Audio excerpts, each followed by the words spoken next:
राजमाता सुनीति उसी रास्ते से निकल रही थी, किसी कार्यवश सुन लिया आवाज सुरुचि का और दासी का, दोनों का वार्तालाप कान में आ गया सुनीति को कि छोटी रानी हमें बुलावा भेजना चाहती और दासी इनकार करती जा रही है। खुद ब खुद प्रवेश कर गई सुरुचि के घर में सुनीति और कहती कि ये बहन नहीं बुलाएगी, ये दासी नहीं बुलाएगी तो क्या हुआ, मेरी छोटी बहन याद करे और मैं न पहुंचूं, प्रभु ऐसा दुर्गति कभी नहीं दे सकते। आ गई हूं मैं।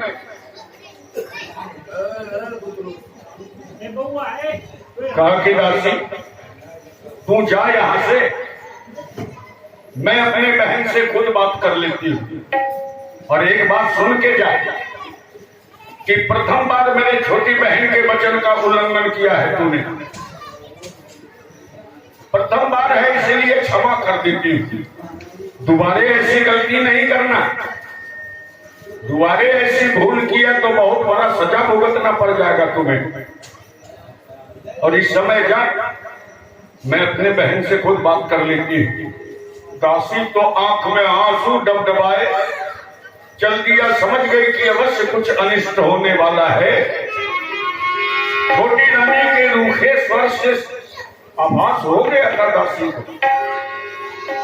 जब दासी घर से बाहर निकल जाती है तब सुनीति पूछी कि बहन अब बता कि क्यों बुलावा भेज रही थी हमें, मेरे लायक कोई सेवा है क्या, मैं अगर तेरा कुछ काम आ सकूं तो बड़ा सौभाग्य है मेरे लिए। मैं बड़े तमन्ना से तुम्हें बुलाई हुई इस महल में, अपने स्वामी के इच्छा के विरुद्ध मैं अपनी इच्छा से विवाह करवा के बुलवाई हूं तुम्हें। बोलो बहन क्यों बुलावा भेज रही थी। और सुरुचि ऊपर से नीचे पहले देखा सुनीति को और कहा कि और राजमाता आपको इसलिए बुलावा भेज रही थी कि आज से मेरे घर के अंदर कोई दासी प्रवेश नहीं करेगी, दासियों वाला जितना भी काम है वो सारा काम हमारा आज से आपको करना होगा। मेरे स्नान के लिए जल भरना, मेरा वस्त्र खींचना, मेरे लिए भोजन लाना, मेरा बर्तन धोना, मेरे घर में झाड़ू बुहारू करना, जितनी दासियों का काम है वो सारा काम आपको अकेले करना है। कहिए आपको मंजूर है।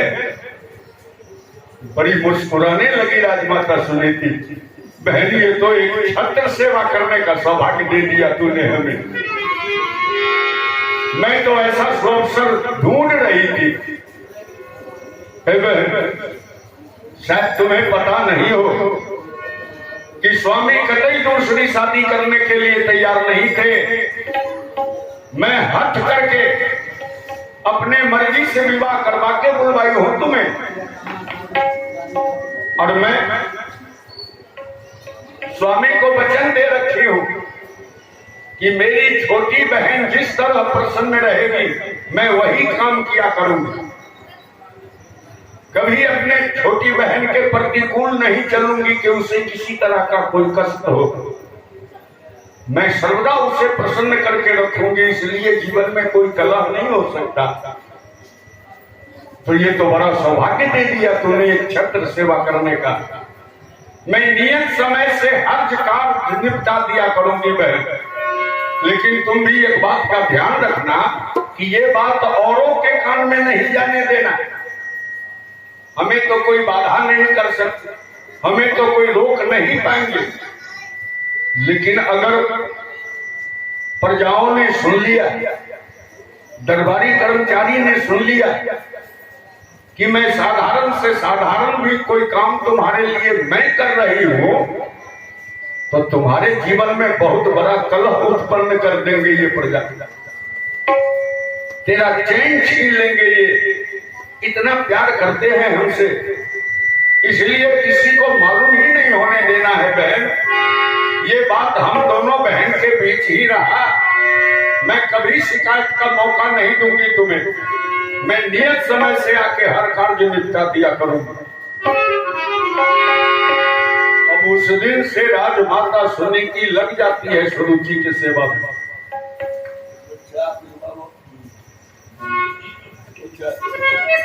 आराम से हरि नाम नहीं गाई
तो मैं कहानी सुना रहा हूं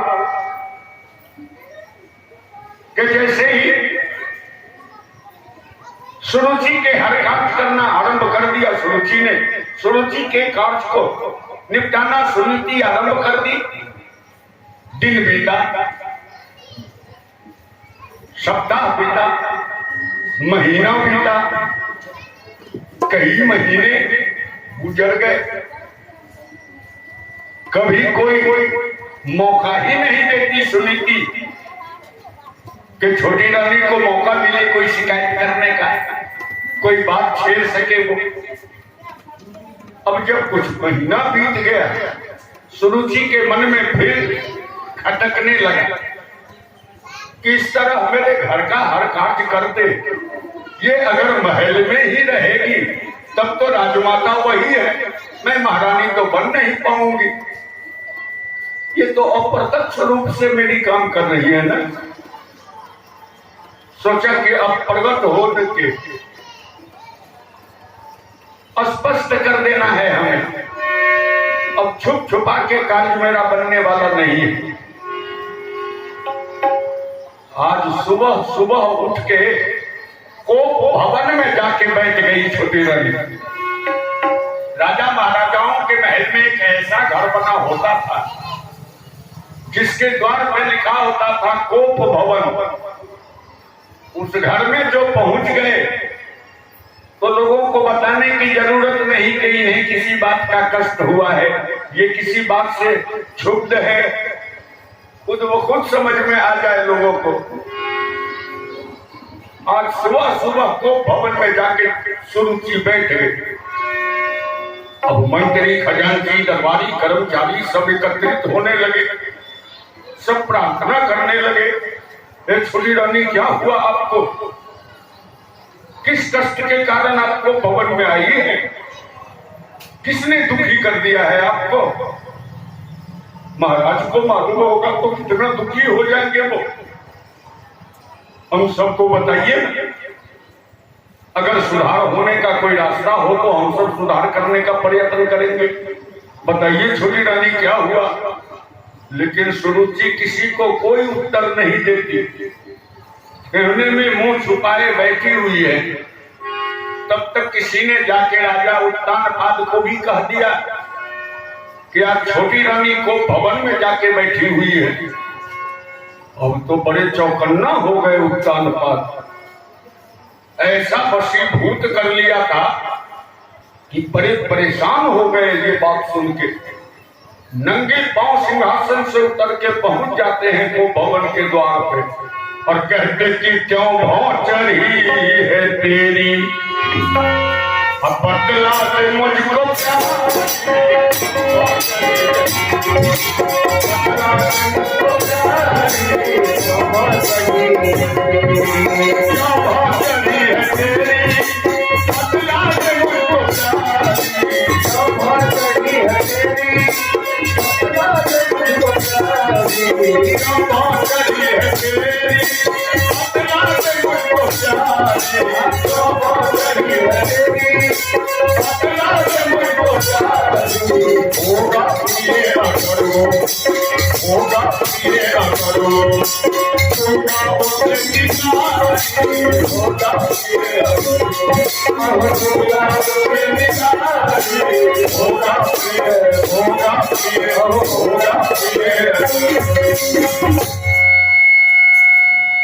वो छोटी रानी किसने कष्ट दिया कि आपको भवन में आ गई? पहले हमें तो बताना चाहिए आपको। जिसने आपको कष्ट दिया है एक बार उसका नाम बता के देखिए। मुझे प्राण से भी बढ़ के प्यारा क्यों ना हो, मैं वचन देता हूं आपको, मैं उस दोषी को, इस महल को कौन कहे, इस राज्य से बाहर निकाला करवा दूंगा, इस राज्य के अंदर नहीं रहने दूंगा उसे। बताइए किसके कारण को भवन में आना पड़ा है आपको? लेकिन सुरुचि अपने पति को भी कोई उत्तर नहीं देती। लोगों का जमघट लगा हुआ है को भवन के द्वार पे, बार बार उत्तानपाद पूछ रहे हैं, मुंह झुकाए बैठी हुई है सुरुचि। प्रभु का संजोग इतने में भीड़ को चीरती हुई राजमाता सुनीति पहुंच गई वहां और कहा कि ये बहन, ये क्या कर रही है तुम? स्वामी के वचन का अवहेलना कर रही हो, अनसुना कर रही है तू। बहन, एक स्त्री के लिए पति ही तो परमेश्वर है, पति ही भाग्य भगवान है। इनसे बढ़ के और कौन इष्ट हो सकता हम सबके लिए? स्वामी के वचन का अवहेलना कभी नहीं करना चाहिए। बहन क्यों नहीं उत्तर देती है इनके प्रश्नों का? चलो हो सकता है अगर स्वामी पे तुम्हें विश्वास न हो रहा हो तो मैं तेरी बड़ी बहन आ गई हूं तुम्हारे सामने, मुझे तो बता सकती हो कौन है वो दोषी जिसके कारण तुम्हें आना पड़ा है इसको भवन में? मुझे बताओ उसका नाम। मैं तेरे मनो अनुकूल सजा सुनाऊंगी उसे। तू जो कहेगी वो सजा देने के लिए मैं तैयार हूं। बोलो किसके कारण आना पड़ा है यहाँ? और सुरुचि नजर उठाई ऊपर, और नजर ऊपर उठा के नीचे से ऊपर तक 2-4 बार देखी राजमाता सुनीति और कहा कि हे राजमाता, अगर मैं अपने दोषी का नाम बताऊं आपको तो क्या आप सहन कर पाएंगी इस बात? कहा सहन कहां करना है, उसे तो सजा देना है ना। कौन है वो? सुरुचि कही कि मेरे जीवन का सबसे बड़ा रोग का जड़ एक आप हैं राजमाता। आपके कारण ही को भवन में आना पड़ा है हमें। सुनीति को तो जैसे पांव के नीचे जमीन खिसक जाए ना, सारा शरीर थर्रा गया कि हे प्रभु, कितने महीनों से एक छत्र हरदासी का काम अकेली उठा के रखी हूं मैं इसके सेवा के लिए, फिर भी मैं ही दोषी। क्या बात है बहन, मैंने क्या कसूर कर दिया? कहा तो आपने सुख ही क्या पहुंचाया है हमें। मैं एक राजा से विवाह किया था ना, बड़ा तमन्ना था मेरे हृदय में कि मैं राजमहल में महारानी बनने जा रही हूं, लेकिन यहां तो नौकरानी का भी स्थान मिलना असंभव है मेरे लिए, क्योंकि आपने न जाने क्या जादू कर दिया है अपने दरबारी कर्मचारी सारे प्रजाओं पर। सब आपके नाम का राजमाता राजमाता राजमाता माला जपते हैं, देवी के तरफ पूजते हैं सब आपको। फिर तो मैं जीवन भर नौकरानी बन के जीवन व्यतीत करूंगी नहीं इस महल में। नहीं, मेरा हौसला भी पूरा होना चाहिए। आपको याद है आपने कहा था कि मैं पति को वचन दे रखी हूं कि छोटी बहन जिस तरह प्रसन्न रहेगी मैं वही किया करूंगी। क्या मेरे खुशी के लिए आज आप इस महल को त्याग सकती है राजमाता? अगर इस महल को त्याग के अन्यत्र आप अपना जीवन बसर करें तो मुझे भी महारानी बन जाने का सौभाग्य प्राप्त हो जाएगा। क्या ऐसा कर सकती है? मुस्कुराने लगी थी सुनीति। बहनी सी छोटी सी बात के लिए इतना बड़ा कोहराम खड़ा कर दिया तूने। स्वामी तुम्हारे सामने खड़े हैं, पूछ ले इनसे कितने महीनों से हर दासी का काम निपटा रही हूं तुम्हारे घर का। कानों कान खबर होने दिया है स्वामी को भी। यही दोष लगा है हमें कि उनसे कोई बात छुपा लिया। मैं इनकी अर्धांगिनी हूं, आगे दुख सुख का हकदार हूं, मुझे इन्हें सूचना देना चाहिए, लेकिन तुम्हारे खुशी के लिए मैंने दबा के रखा इस बात को। किसी को भी कानों कान खबर नहीं होने दिया। जिस तरह घर में बुला के घर का काम करने का आदेश दिया था हमें, अगर अपने घर में बुला के ये भी बात हमें समझा देती तो बिना कोई शोर शराबा के मैं कब का महल छोड़ के चली गई होती। मैं बड़े उद्गार से तुम्हें ब्याह करवा के बुलवाई हूं ना, और सचमुच मैंने वचन दे रखा है स्वामी को, और मैं अपने वचन से मुकर नहीं सकती कभी। तुम्हारे खुशी के लिए महल छोड़ना तो बड़ी साधारण बात है बहन, साधारण। तुम्हारी खुशी के लिए अगर हमें इस संसार को भी छोड़ देना पड़े तो मैं एक पल विलंब नहीं करूंगी। मैं संसार भी त्याग सकती हूं ताकि तुम अत्यंत सुखी रहो, तेरा जीवन आनंदमय रहे, दोनों का दाम्पत्य जीवन सुखी समय समाप्त हो, ये तमन्ना करती रहूंगी मैं। तो बहन, मैं इसी समय त्याग देती हूं इस महल को। बहुत बड़ा संसार है ये, प्रभु की बहुत बड़ी दुनिया है। कहीं ना कहीं मेरे लिए भी कोई मंजिल जरूर बना के प्रभु रखा होगा। मैं जीवन बसर करूंगी, बचा हुआ जीवन बहन। तुम बड़े सुखी जीवन जियो, ये कामना करती हुई मैं त्यागती हूँ इस महल को। वचन दिया तुम्हें, उत्तान काल तो चौंक जाते हैं। क्या बोल रही है सुनीति? होश में हो? तू कैसे त्याग सकती है इस महल को? तू बड़ी महारानी है। पहले तो तेरा आगमन हुआ है नहीं इस दरबार में, प्रजा तुम्हें चाहते हैं और तुम इस तुच्छ बात के लिए महल त्याग दोगी? कैसे बोल रही है? कहा कि स्वामी, ये मेरा कर्तव्य बनता है, मैं अपने वचन से मुकर नहीं सकती हूँ।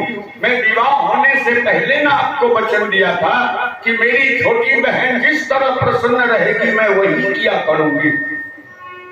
अगर महल मेरे छोड़ देने से इनके मन में शांति है, ये प्रसन्न हो जाएगी, तो कहा ना स्वामी, आप दोनों के सुख के लिए मैं संसार त्यागने को भी तैयार हूं। महल के अंदर जाके राजमाता सुनीति अपने बदन से सारा राजसी पोशाक उतार के रख दिया महल में और एकदम साधारण वस्त्र धारण करती है बदन पर। साधारण जोवन के तरह साधारण वस्त्र पहन के, एक तुलसी का माला हाथ में लेके और अपने भाग्य भगवान का नाम जपते निकलती है महल से। किसी देवी देवता का नाम जपते नहीं चली थी, अपने भाग्य भगवान का। जयपति देव जयपति देव जयपति देव जयपति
जयपति देव का नाम जपते, माला का दाना घुमाते निकल जाती है महल से सुनीति। सारा राज दरबार आंसू से ओतप्रोत है। उत्तानपाद भी सिंहासन पर बेचैन है बेचारे, लेकिन बड़े धर्म संकट में थे ना, वशीभूत हो गए थे छोटी नदी के। पकड़ लिया था माया इन्हें, कहा न माया पर ठगनी हम जाने। अब इधर से राजमाता सुनीति जा रही है और सामने से एक कोल भी, गौतम व्याध नाम के कोल नील थे जो उत्तानपाद के परम मित्र थे।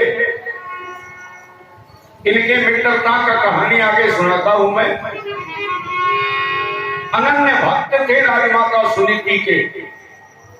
इनके कान में जो आवाज पहुंचा कि राजमाता को महल से बाहर निकाला कर दिया गया है, क्रोध के मारे चल देते हैं राजमहल की ओर। लकड़ी काट के जीवन यापन करते थे, उस समय भी वन में लकड़ी ही काट रहे थे। वो लकड़ी काटने का कुल्हाड़ी हाथ में लिए हुए चल देते हैं राजमहल की ओर कि अभी चल के मैं राजा से पूछ ही लेता हूं क्यों इतना बड़ा अन्याय किया उन्होंने। क्रोध में तिल मिलाते आ रहे थे गौतम व्यास। सामने नजर पड़ गई सुनीति। जय पति देव। आवाज सुनती ही आवाज के तरफ दौड़ गए गौतम व्यास और राजमाता सुनीति के निकट पहुंचते ही लिपट जाते हैं चरण में और कहा कि हे माता, मुझे सब कुछ मालूम हो गया है मां, मैं तेरा एक अनन्य भक्त हूं। तू नहीं जानती है, तू कितने प्रजा को जान सकती है माता। मेरा नाम गौतम व्यास है मां, मैं कोल भील हूं। जंगल में कोल भील की बस्ती है, वही एक कुटिया बना के मैं भी जीवन बसर कर रहा हूं। मुझे मालूम हो गया कि वो अन्यायी राजा छोटी रानी के मोह में पड़ के तुम्हें घर से बाहर निकाला करवा दिया, निकाल दिया महल से। इतना बड़ा अन्याय कर दिया। मैं राजमहल के तरफ नहीं जा रहा था मां, संयोग बस तुमसे भेंट हो गया यार। तू मां कुछ देर मेरा प्रतीक्षा करो यही, मैं राजमहल जाके अभी उस पापी राजा और पापी रानी दोनों का सर उतार के लाके तुम्हारे दोनों कदमों में डाल देता हूं। राजमाता सुनीति झटके से पांव छुड़ा लेती है और कहा कि तुम तो बहुत बड़ा पापी है रे। कैसे कहते हो तू मेरा भक्त है? तू मेरे सामने मेरे पति का कितने जोरों से निंदा कर दिया है।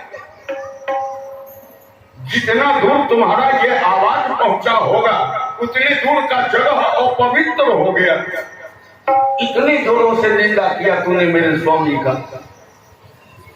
मुझे पहले उस सीमा को पार करने दो जहां तक तेरा आवाज गया है। जब राजमाता सुनीति पांव छुड़ा के बढ़ गई, बड़े सोच में पड़ जाते हैं गौतम व्यास की। वाह भगवान, यही आपकी दुनिया है। जिस पति ने दर बदर ठोकर खाने के लिए महल से अनजान रास्ते पर छोड़ दिया है इस देवी को, उनके लिए कितना सम्मान है इनके हृदय में कि एक बार उनका निंदा सुनने को ये तैयार नहीं। मुझे ही दोषी बना दिया। क्यों इतना बड़ा अन्याय किया आपने प्रभु? फिर उठ के दौड़े और फिर जाके चरण में लिपट जाते हैं गौतम व्यास। कहा कि मां क्षमा कर दे हमें, तू मां हो ना। जो बालक कुछ अनुचित करही, गुरु पितु मातु मोद मन भरी। क्षमा बरल को चाहिए छोटे को उत्पाद, स्वभाव अनुकूल कुछ हरकत कर दिया मैंने। तू मां है, विशाल हृदय वाली मां, क्षमा कर दे हमें। हे माता, मैं एक और प्रार्थना करना चाहता हूं। तू सारे प्रजा की मां हो, इस नाते हमारी भी राजमाता हो। साथ साथ एक रिश्ता और है तुम्हारे साथ कि तू हमारी मिताइनी भी है। सुनीति कही कि सचमुच पागल ही हो तू, क्या क्या बक रहे हो? हमें मिताइनी कैसे कह रहे हो? कहा इसका ठोस प्रमाण है हमारे पास मां। अपने गले से एक ताबीज निकाल के और दिखला दिया राजमाता सुनीति को गौतम व्यास ने। कहा कि देख मां, इस ताबीज को अवश्य पहचान रही होगी तू। सुनीति कही कि ये तो मेरे पति का ताबीज है, राजा उत्तानपाद का ताबीज, और ये तेरे गले में कैसे आ गया? कहा अगर ये जानना चाहती हो तो 2 मिनट हमारी बात शांति से सुन ले मां। एक बार राजा उत्तानपाद किसी जंगल में शिकार खेलने आए। एक शिकार के पीछे घोड़ा दौड़ाना शुरू किया। इतने जोरों का घोड़ा भगाए कि जितने अंगरक्षक आए थे साथ में सब छूट गए घनघोर जंगल में, न जाने कहां। अकेले उत्तानपाद उस शिकार के पीछे दौड़ते रहे। अंत में शिकार इनके भी आंख से ओझल हो गया। शिकार तो ओझल हुआ और राजा को मुकाबला हो गया, सामना हो गया एक सिंह से। एक शेर आ गया सामने।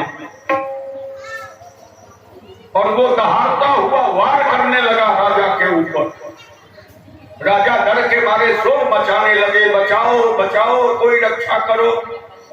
मैं वही बगल में लकड़ी काट रहा था मां, एक वृक्ष के ऊपर चढ़ा हुआ। ये बचाओ का शब्द सुना, मैं वृक्ष से उतर के दौड़ गया आवाज के तरफ।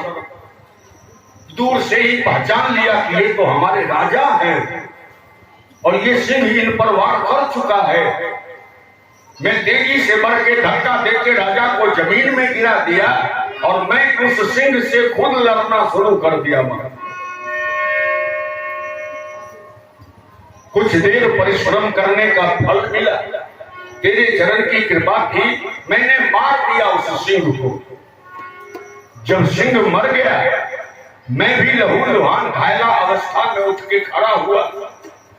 उत्तान पात दौड़ के आगे अपने छाती से साट लिया था उस समय, हमें हृदय से लगा ली और कहा कि तूने आज मुझे दूसरा जीवन दिया है, जीवन दान दिया तू इस सिंह से रक्षा करके, इसलिए आज से तू मेरा अनन्य मित्र हो।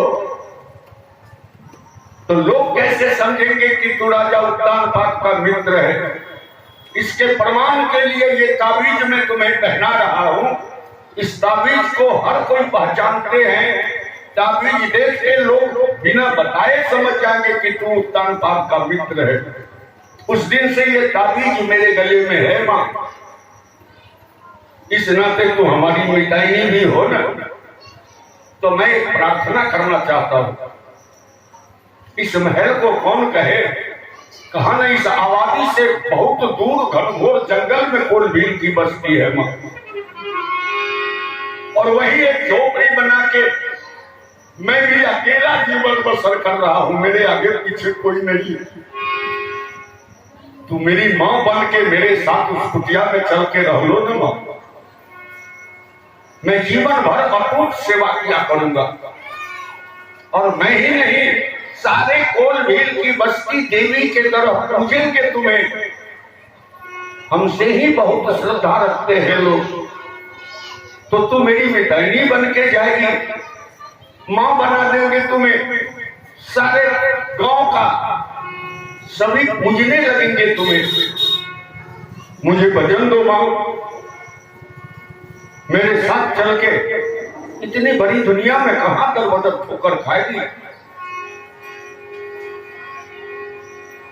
सुनीति सोची कि जो मेरे सुहाग का रक्षा किया है, तो वो मेरे मर्यादा को भी संभाल के रख ले सकता है। दे दिया सुकृति। कहा ठीक है, जब इतना श्रद्धा है तुम्हारे हृदय में और तुम मेरे सुहाग का रक्षा किया है, तो मैं विश्वास कर सकती हूं तुम्हारे ऊपर। चलो मैं तेरे साथ चलती हूं। गौतम व्याध के साथ कोलभील की बस्ती में पहुंच गई राजमाता सुनीति। सारे कोलभील दौड़े, ओ गौतम बाबा ये किनको साथ लाए हैं? कहा ये हमारी मिताइनी है। किसी को नहीं कहा कि वही राजमाता है जो घर से बाहर निकाली गई। मिताइनी मिताइनी मिताइनी करके ही परिचय दिया, और सारे कोलभील औरत मर्द बूढ़े बच्चे मिताइनी कह के ही बुलाना शुरू कर दिया था राजमाता सुनीति को।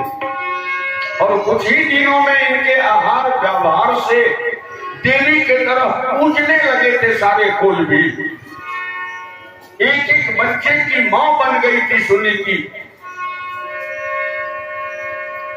अब सुनीति को तो जगह मिल गया, इधर रह रह के प्रजा को हराम मचा दे।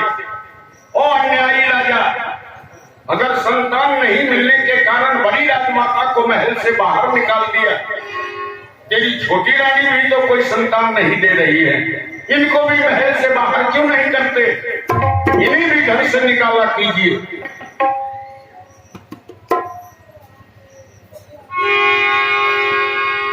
बड़े मुश्किल से शांत करते हैं अपने प्रजाओं को। उत्तान पात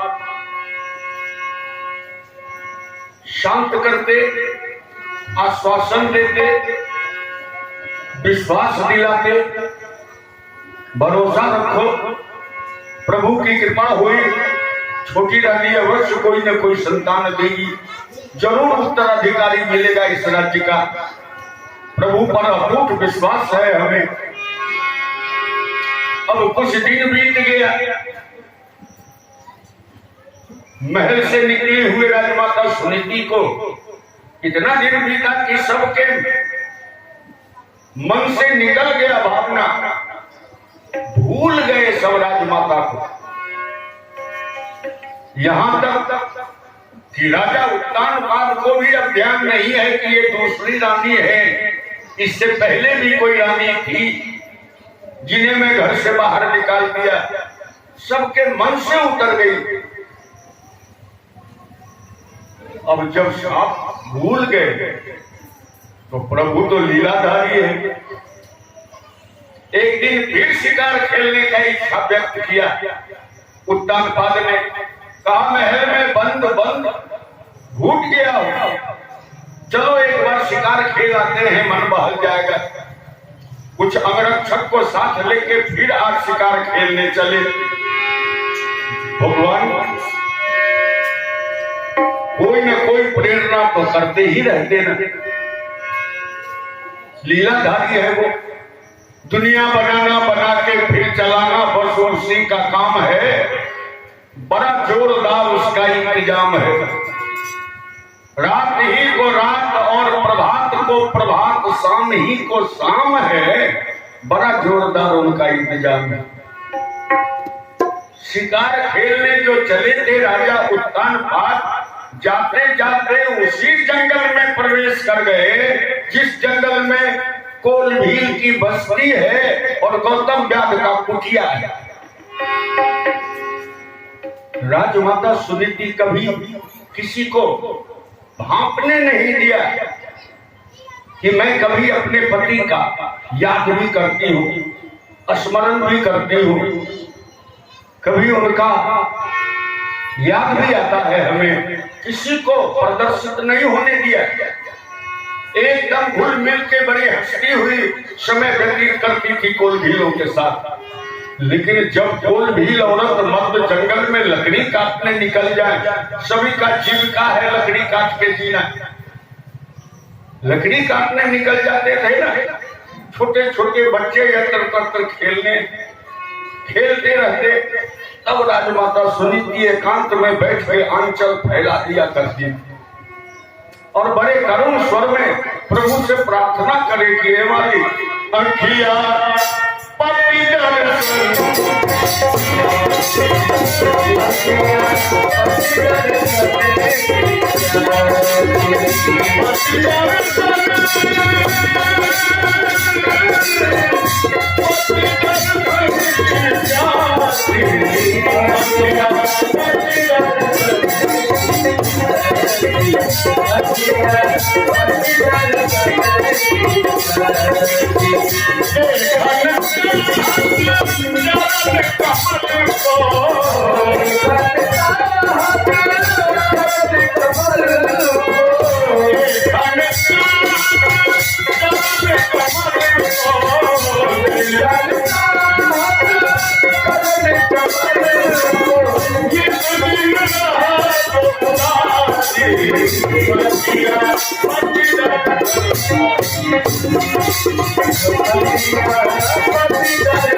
उत्तानपाद जो आज फिर शिकार के फेरे में पहुंचे उसी जंगल में एक शिकार के पीछे घोड़ा दौड़ाना शुरू किया। इतने तेजी से भागे सब अंगरक्षक फिर छूट गए घनघोर जंगल में। अकेले कुछ दूर तक दौड़ते रहे, शिकार फिर आंख के ओझल हो गया, हाथ नहीं आया। तो उस बार सिंह से मुकाबला हुआ था उत्तानपाद को और इस बार प्यास से मुकाबला हो गया। कड़ाके की धूप, कड़ाके की गर्मी, उसमें तेजी से घोड़ा दौड़ाना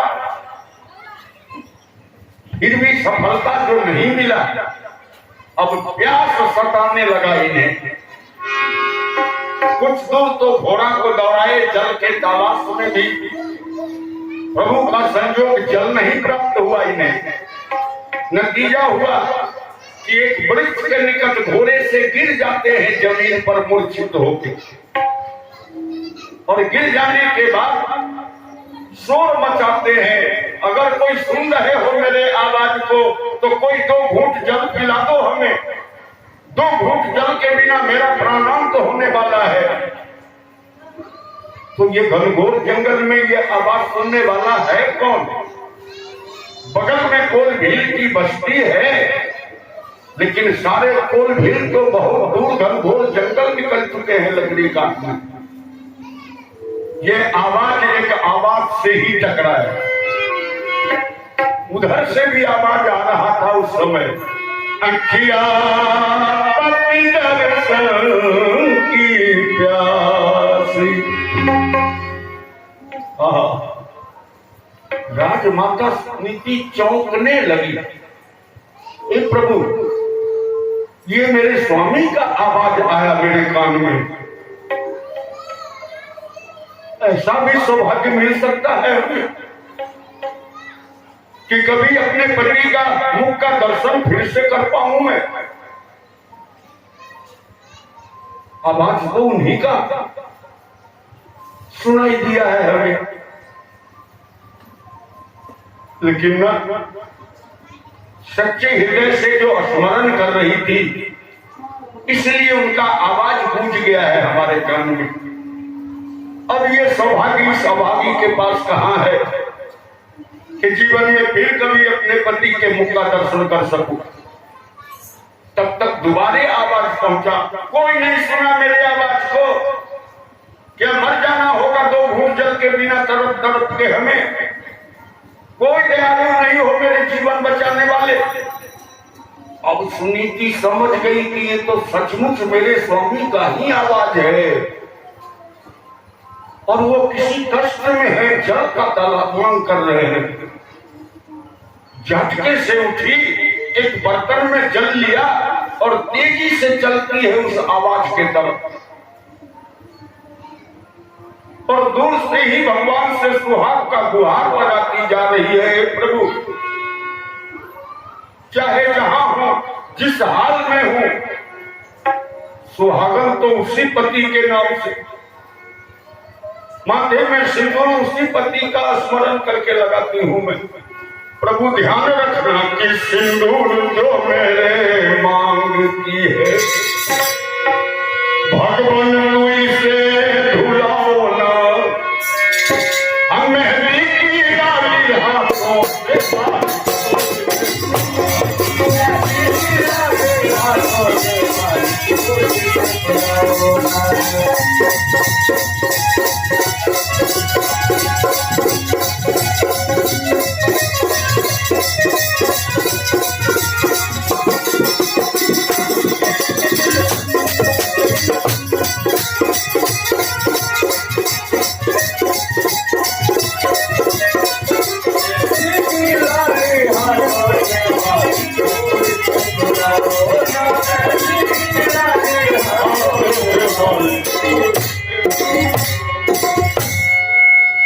मेहंदी की लाली हाथों से मालिक तू इसे छुड़ाओ।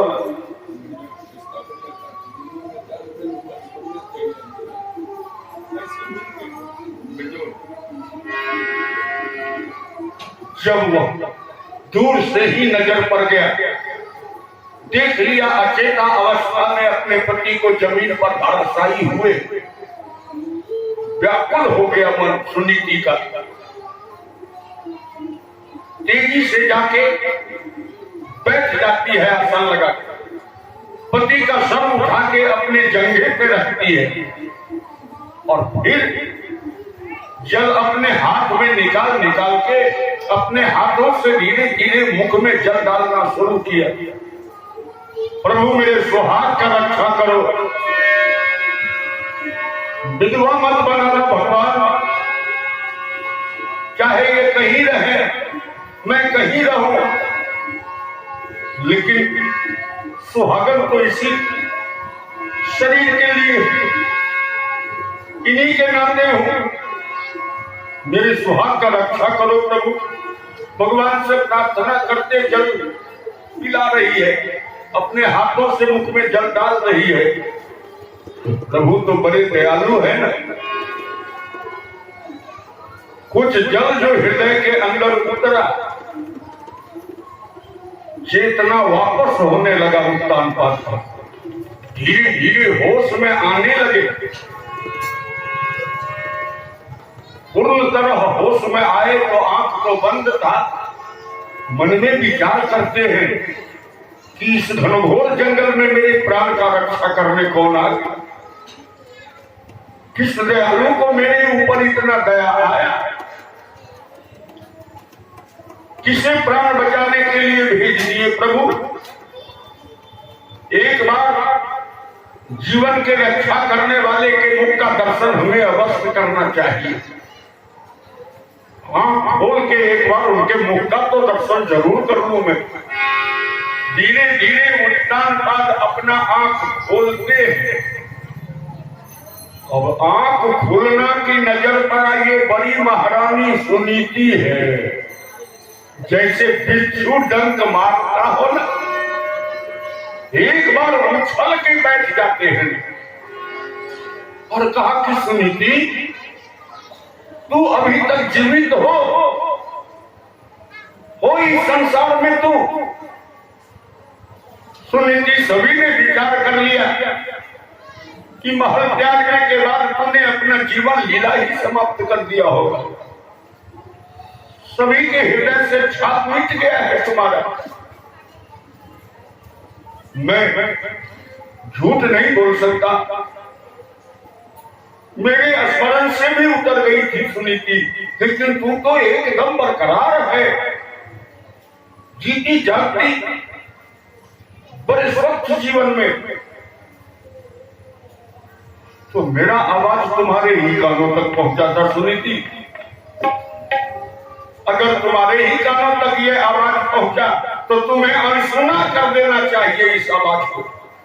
तुम्हें नहीं चिल्लाना चाहिए हमें। मैं बहुत बड़ा दोषी हूं ना तुम्हारा। तूने मुझे जिला के अपराध किया सुनीति, तूने मुझे सुखी नहीं किया, मिटे हुए घाव को कुरेद के और जिंदा कर दिया तूने। सुनीति, तू कहां रहती हो, कैसे जीवित हो अभी तक, कैसे जीवन व्यतीत कर रही है? घर के स्वामी, पहले आप तो स्थिर हो लीजिए। मैंने आपको मूर्छिता अवस्था से होश में लाई हूं ना, ये आपका उपकार नहीं किया है, मैंने अपने सुहाग का रक्षा किया है स्वामी। जहां हूं, जिस तरह हूं, जिस हाल में हूं, सुहागन तो आप ही से हूं ना। मैंने आपके ऊपर कोई एहसान नहीं किया है स्वामी। और मैं इस जंगल में आप ही का एक मित्र है, उसके साथ जीवन बसर कर रही हूं। मेरा मित्र हो यहां, मेरा कौन मित्र हो सकता है? कहा उसका नाम गौतम व्याध है स्वामी। क्या कहा? गौतम व्याध? वो सचमुच मेरा अनन्य मित्र है। सुनीति, मिला है गौतम व्याध तुम्हें? कहाँ मिला गौतम व्याध? कैसा है गौतम व्याध? कैसे मिल सकता है गौतम व्याध हमें? कहा कि आप पहले चैन तो हो लीजिए। आपके प्राण का रक्षा करने का चर्चा सुनने के बाद ही विश्वास किया था मैंने उसके ऊपर कि जो मेरे सुहाग का रक्षा किया है वो मेरे मर्यादा को भी संभाल सकता है। और उसने सचमुच अपने मित्रता का सारा कर्तव्य निभा दिया है स्वामी। कैसे बताऊं कि उस महल से अत्यधिक खुश हूं मैं इस जंगल में, अत्यंत सुखी हूं यहां। महल में एक संतान के लिए प्रभु को परेशान कर रही थी, दे दो एक संतान, दे दो एक संतान। और यहाँ कितने बच्चों की मैं मां हूं, आप गिन नहीं पाएंगे स्वामी। अनगिनत पुत्र हैं हमारे, बस उन्हीं के साथ बड़े आनंद से जीवन बसर कर रही हूं। हे स्वामी, एक मिनट के लिए उस कुटिया में आप अपना चरण नहीं रख दे सकते हैं? आपका चरण धूरी पड़ जाएगा तो वो जगह पवित्र हो जाएगा स्वामी। फिर और भी अधिक आनंद के साथ जीवन व्यतीत कर लूंगी मैं। चल सकते हैं एक मिनट के लिए वहां? कहा अवश्य चलूंगा सुनीति। जिस वफादार मित्र ने एक दिन मुझे जीवन दान दिया, सिंह से बचा के दूसरा जीवन दिया हमें, और आज वो मेरे मर्यादा को बार बार संभाल के रखा है। सगा पुत्र भी इतना सेवा नहीं कर सकता जितना सेवा उसने किया है तुम्हारा। तेरे संस्कार से महसूस होता कि बड़ी प्रसन्नचित्त रखता है तुम्हें वो। मैं अवश्य चलूंगा उस वफादार मित्र की कुटिया में। आगे मां सुनीति, पीछे घोड़े का बाग पकड़े हुए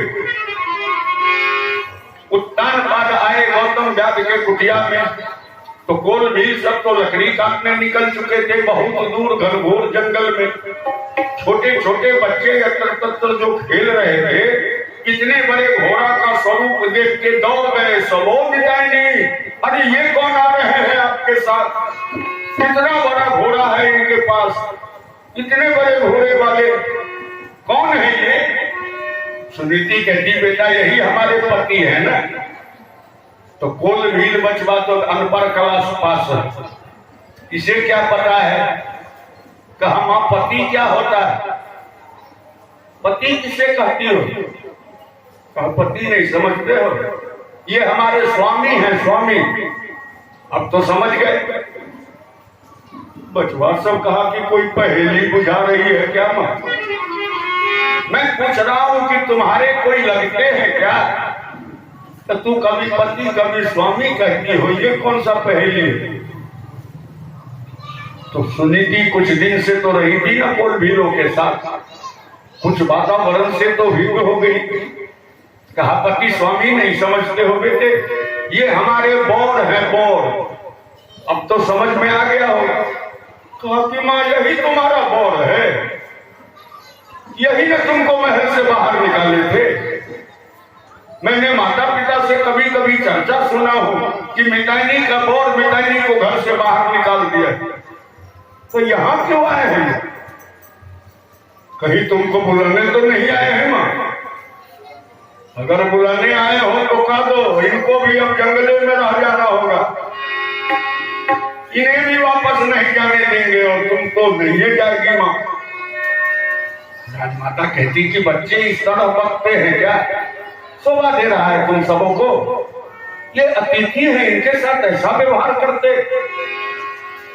कहा बोलने से मना करती है मां तो तुम्हारे बौर को हम गाना गा के सुना दे। कहा हाँ गाना गा के सुना लो। गाना गाने से कौन मना करता है? क्या पता था कि मासूम के हृदय में क्या ज्वाला धधक रहा है। बच्चे सब एक डपली कुटिया से उठा के लाए और उत्तान पात के चारों तरफ नाचने लगे और गाते हैं मितानी के बौर रे, मितानी के बौर, मितानी के बौर रे, मितानी के बौर, मितानी के बौर रे, मितानी के बौर, मितानी के बौर रे, मितानी के बौर। तू दिल गाहर कौन अपने बच्चे ना तू दिल गाहर कौन अपने बच्चे ना तू दिल गाहर कौन अपने बच्चे ना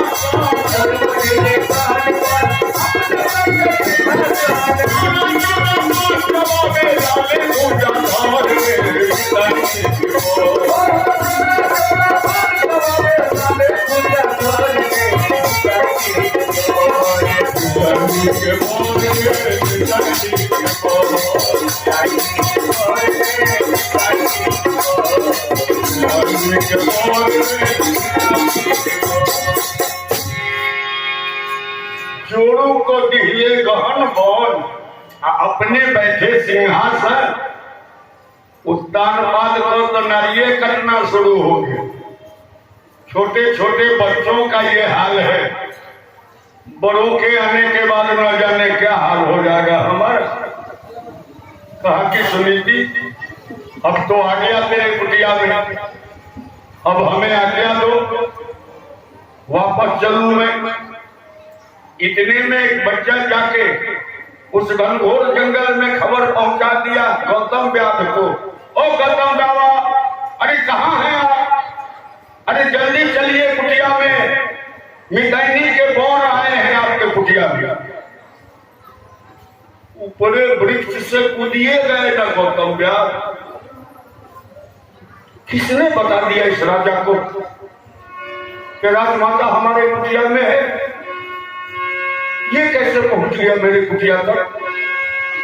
कहीं कुछ खड़ी खोटी राजमाता को न सुना दे ये न्यायी राजा। आज अगर जरा सा भी दुर्व्यवहार किया मेरे राजमाता के साथ तो आज दोस्ती में कुश्ती कर ही डालेंगे हम, कभी क्षमा नहीं करेंगे उसे। बड़े तेजी से भागते हुए आ रहे हैं कुटिया के तरफ। राजमाता समझ गई कि गौतम व्याध का इरादा अच्छा नहीं है। कुछ कदम आगे बढ़ के रोक लिया और कहा कि गौतम व्याध ये क्या केवल चढ़ाए जा रहे हो? मेरे स्वामी अतिथि है तुम्हारे कुटिया के, वो अपने मर्जी से नहीं आए। जिस तरह एक दिन तुमने उनके प्राण का रक्षा किया था, आज मुझे भी वो सौभाग्य मिला, मैंने भी उनके प्राण का रक्षा किया है। तूने सिंह से बचाया, मैंने प्यास से बचाया, और बड़े अरमान से प्रार्थना करके इस कुटिया तक लाई हूं उन्हें। वहां रहने नहीं आए। मैंने कहा कि जरा चरण धूरी रख दीजिए ताकि बाकी जीवन में खुशहाल व्यतीत करूं। अब तुम जो तेवर चढ़ाए जा रहे हो, ये शोभा देता है क्या? घर आए अतिथि भगवान होते हैं, अतिथि देवो भव। जरा सा दुर्व्यवहार अगर मेरे पति के साथ तुमने किया, गौतम व्याध, मैं वचन देती हूं एक पल में तुम्हारे कुटिया को त्याग के मैं इसी समय प्रस्थान कर जाऊंगा। चरण में लिपट गए गौतम व्याध। हे मां, ये अपना शब्द वापस लो कि तू मेरे कुटिया से चली जाए। अगर मेरे कुटिया से जाने का विचार करके निकली ना कुटिया से, पीछे मुड़ेगी तो निर्जीव शरीर मिलेगा, गौतम व्याध का सजीव नहीं मिल पाएगा। मां, क्या एक बार मित्र से मिलन भी नहीं कर सकता हूं मैं? मित्रता के बाद आज दूसरा दिन मिला है सामना होने का, मित्र मिलन भी नहीं होने दे सकती हो? कहा स्वच्छ हृदय से जाके मिल सकते हो। जब पहुंचे गौतम व्याध तो राजा तो उत्तानपाद राजा है, समझ गए थे इनके भावना को। कहा कि हे मित्र, क्यों आ गए सुनीति के बहकावे में? क्यों अपने क्रोध को ठंडा होने दिया? चला देना चाहिए ये कुल्हाड़ी मेरे ऊपर। मैं बहुत बड़ा दोषी हूं ना तुम्हारा, लेकिन मेरा कोई दोष नहीं है मित्र। पूछ ले अपने इस राजमाता से कि मैंने 1000 बार मना किया था कि मैं दूसरी शादी करने को कतई तैयार नहीं हूं। इसने हक कर दिया, क्रिया हक से मैं लाचार हो गया था मित्र। इनके हृदय के लिए, इनके खुशी के लिए मुझे स्वीकृति देना पड़ा, और जिस बात का हमें डर था नतीजा भी वही हुआ। आज ये दर बदर भटक रही है जंगल में, और वो महारानी बन के राजमहल का सुख भोग रही है। सुनीति कही कि अभी कह रहे हैं स्वामी कि भटक रहे हैं हम, देखा नहीं, गिन पाए आप कि मैं कितने बच्चों की मां हूं? कितने बच्चे उछल रहे थे आपके चारों तरफ, और कितने मस्ती से खुशी मना रहे थे वो। स्वामी मैं बहुत आनंद जीवन जी रही हूं, आप मेरे लिए कभी चिंता नहीं करें। अब प्रभु का ऐसा संजोग कि वो कोल भील बच्चा उत्तानपाद को जंगल से वापस जाने ही नहीं दे। जो घोड़े का बाग पकड़े सैकड़े के सैकड़े बच्चा घेर ले। ओ मिताइनी के बोल कहाँ चले? मिताइनी यहाँ है तो आपको भी यही ना रहना हो। एक दिन 2 दिन होते, आज 9वां रात्रि व्यतीत होने लगा है गौतम जात के कुटिया में। 9वां रात्रि, 9वें रात्रि के अर्धरात्रि में जगाया सुनीति को। कहा कि सुनीति मैं दिन के उजाले में इन बच्चों के प्यार के बारे लौट नहीं पाऊंगा, इसलिए अभी प्रस्थान कर रहा हूं। कल 10वां दिन हो जाएगा सुनीति। कहीं प्रजा समझ लिए, दरबारी कर्मचारी समझ लिए कि शिकार खेलने गए कि शिकार उन्हें शिकार कर लिया, तो कल कितने का सरमुंडन हो जाएगा, क्रियाकलाप आरंभ कर देंगे लोग। इसलिए हमें महल पहुंचना अति अनिवार्य है। अब ठिकाना देख लिया हो, अगर प्रभु ने चाहा फिर मिलने का प्रयत्न करूंगा, लेकिन इस समय प्रस्थान करता हूं। 9वें रात्रि के अर्धरात्रि में प्रस्थान कर गए उत्तानपाद गौतम व्यास के कुटिया से। राजा तो चले गए अपने महल, और इधर भगवान पत्थर में फूल खिला दिया। कहा न प्रभु के घर देर अवश्य होता है, अंधेर आज तक कभी नहीं हुआ। 9वें रात्रि के अर्धरात्रि तक जो व्यतीत किए थे ना, प्रभु का संजोग, इतने ही दिनों के अंदर राजमाता सुनीति गर्भवती हो गई गौतम व्यास के कुटिया में। बोलिए भक्तवत्सल भगवान की। जिस बात के लिए दुत्कारी गई थी महल से, जिस बात के लिए अपना शौक मंगवाना पड़ा था इन्हें, आज वो दिन प्रभु ने दिखला दिया। कोल भील औरतों के मुख से कानों कान चर्चा होने लगा, मिताइनी तो गर्भवती हो गई है। अब मिताइनी गर्भवती जो औरतों में चर्चा होने लगा, बस एक दिन गौतम व्यास के कान तक भी ये खबर पहुंच गया। अब गौतम व्यास जो सुना कि मिताइनी गर्भवती हो गई है, संसार की सारी खुशी जैसे प्रभु ने इन्हीं के झोली में डाल दिया हो, खुशी से पागल होने लगे। उछलते हुए प्रभु के मंदिर में जाके मूर्ति के सामने हाथ जोड़ के खड़े हो गए, और प्रसन्नता के मारे प्रभु के सामने खुशियों का इजहार करने लगे गौतम व्यास कि जो तुम मिल गए तो जहां मिल गए,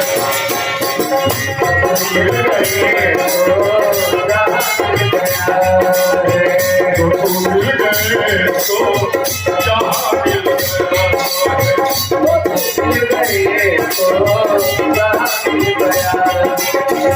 जमी तो जमी आसमान मिल गया है, जमी तो जमी आसमान मिल गया है, जमी तो जमी आसमान मिल गया है, जमी तो जमी आसमान मिल गया है, जो तुम मिल गए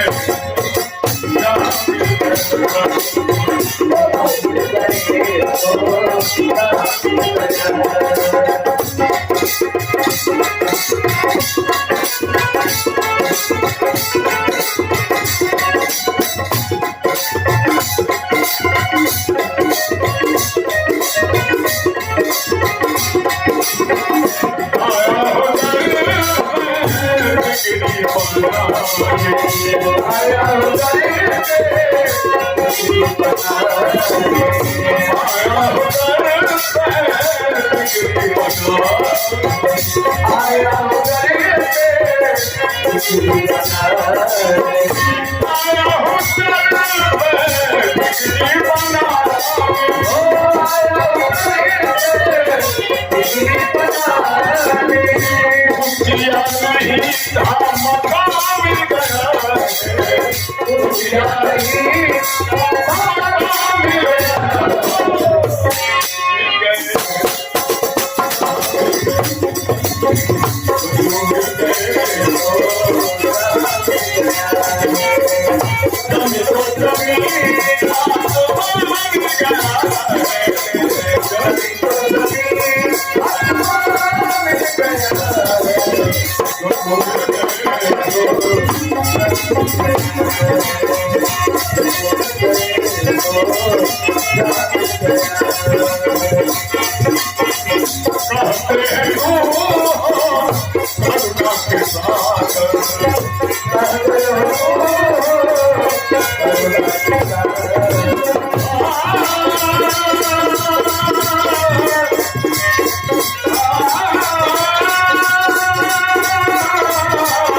खुशी से पागल होने लगे। कहते कि भगवान सचमुच मितानी गर्भवती हो तो मुझे एक भाई देना, एक पुत्र जन्म होना चाहिए राजमाता के गर्भ से। भगवान अगर पुत्र जन्म लिया तो मैं जाके ललकारूंगा राजा उत्तानपाद को, ओ अन्यायी राजा, देख ले नजर उठा के, जिसे कांटा का वृक्ष समझ के उखाड़ के दूर फेंक दिए थे तू, आज कैसा फल फूल से वो वृक्ष लदा है।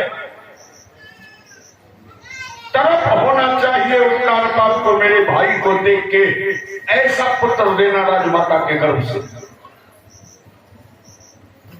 और इधर राजमाता सुनीति को गर्भवती हुए जो 6 महीना गुजरा न जंगल में, प्रभु का संजोग, महल में छोटी रानी सुरुचि भी गर्भवती हो जाती है। अब प्रजाओं में शांति हुआ, सारे प्रजा संतुष्ट हो गए। जाने दो, लाख कलंकिनी है ये छोटी रानी, कुछ भी अपराध किया लेकिन अब कोई ना कोई उत्तराधिकारी तो दे देगी ना उत्तानपाद को, इस राज्य का उत्तराधिकारी प्राप्त हो जाएगा। सभी शांत हो लिए। अब इधर गौतम व्यास का नृत्य का प्रार्थना भी सत्य हो गया, सुनवाई हो गया प्रभु के दरबार में। एक अपूर्व सुंदर पुत्र जन्म लिया राजमाता सुनीति के गर्भ से। अब महाराज माता ने जो देखी कि ये जन्म लेने वाला पुत्र है, बड़े धर्म संकट में पड़ गई। उस समय सोचती कि भगवान ये क्या कर दिया आपने, ये तो एक उत्तराधिकारी जन्म दे दिया उस राज्य का। अगर जरा सा भनक मिल जाए उस राज्य के अंदर कोहराम मच जाएगा। जिस बात के लिए महल को त्यागी हूं मैं, वो सुख फिर से छिन जाएगा सुरुचि का। उसी समय गौतम व्यास को बुलावा भेजती है राजमाता सुनीति। कुटिया के फाटक पर आके खड़े हुए, क्या बात है मितानी, इस समय क्यों बुलावा भेजी है? इस समय तो खुशियां लुटाने दीजिए हमें। कहा गौतम व्यास पहले धैर्य से एक बात सुन लो। मेरे गर्भ से अगर कोई पुत्री जन्म लेती ना तो मेरे सामने कोई समस्या खड़ा नहीं होता, लेकिन जन्म लेने वाला पुत्र है, ये उत्तानपाद का एक उत्तराधिकारी खड़ा हो गया है। तो तू हमें वचन दो कि ये चर्चा उस राज्य तक नहीं पहुंचना चाहिए। महल को कौन कहे, उस आबादी तक ये चर्चा नहीं जाना चाहिए कि मुझे भी पुत्र प्राप्त हुआ है। अगर इस बात को तुम दबा के अपने मन के अंदर रख सको, इस जंगल से बाहर ये चर्चा नहीं जाए, तब तो मैं इस बच्चे को जीवित रहने दूं, नहीं तो अभी इसके जीवन लीला को समाप्त कर दूंगी मैं। गौतम व्यास कहा कि हे मां, कितना बड़ा कुठाराघात कर दी तू मेरे दिल पर। बड़े तमन्ना से मैंने भाई मांगा था भगवान से कि तेरे गर्भ से पुत्र जन्म लेगा तो मैं ललकारूंगा जाके उत्तानपाद को, लेकिन तूने रोक लगा दिया मां। तो मैं तुम्हें वचन देता हूं, मैं इस जंगल से बाहर इस चर्चा को नहीं जाने दूंगा मां। तेरी आज्ञा का पालन करूंगा मैं, लेकिन मुझे उस बच्चे की जिंदगी चाहिए मां। वो मेरा अरमान है, मेरा तमन्ना है, प्रभु से मांगा हुआ प्रसाद है, वो उसे जीवित रहने दे मां। उसी समय से जंगल में अगल बगल जितने ऋषि महात्मा थे सबको जाके निमंत्रण दिया गौतम व्यास ने। जन्म के 6वें दिन एकत्रित किया अपने कुटिया में बच्चे का नामकरण करने के लिए। कुछ देर तक तो अनेक मत बना रहा सारे महात्माओं का, अंत में एक नाम पर मोहर लगा, एक नाम पर एक मत हुए सबके सब। लगन मुहूर्त योग पर करते हुए विचार, ऋषियों ने शुभ नाम भी रखा ध्रुव कुमार। का इस बच्चे का नाम ध्रुव होना चाहिए। इसके राशि, इसके लग्न के अनुकूल इससे सुंदर दूसरा कोई नाम इस धर्म ग्रंथ में नहीं है। उस दिन से ध्रुव के नाम से पुकारे जाने लगे राजमाता सुनीति के पुत्र। और ध्रुव का लालन पालन होते 6 महीना गुजरा जंगल में, तो महल में सुरुचि के गर्भ से भी एक पुत्र ही जन्म लिया। वाह रे भगवान, जब देने लगते तो दिल खो के दे देते हैं भक्तों को। और पुत्र जन्म लिया, प्रजाओं में तो खुशी का पारावार नहीं है। चर्चा हुआ कि राजा को राजकुमार प्राप्त हो गया है, सभी घर बधाइयां बजना शुरू हो गया, उनका भी नामकरण किया गया। तो महल वाले बच्चे का नाम उत्तम रखा गया है। दोनों एक ही पिता के पुत्र हैं, दोनों की माताएं अलग अलग हैं। जंगल में ध्रुव का जन्म हुआ, महल में उत्तम का जन्म हुआ। ध्रुव की माता सुनीति है, उत्तम की माता सुरुचि। दोनों तरफ लालन पालन होता रहा दोनों का। ध्रुव हुए 3.5 वर्ष के और उत्तम हुए 3 वर्ष के। तो एक ही पाठशाला में दोनों का नाम लिखाया है शिक्षा ग्रहण करने के लिए। जंगल से गौतम व्यास आके ध्रुव का नाम लिखाया है, और महल से मंत्री आके उत्तम का नाम लिखाया। दोनों भाई शिक्षा ग्रहण आरंभ किए पाठशाला में। दोनों के पिता तो एक ही है, दोनों के बदन में एक ही खून दौड़ रहा है, और खून कहीं खून से अलग रहे।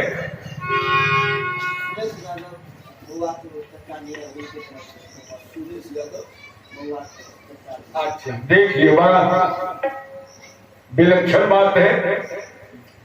जिस बच्चे का मुंडन के उपलक्ष्य में ये सत्संग कर रहे हैं हम लोग, उस बच्चे के चाचा हैं श्री सुरेश यादव जी।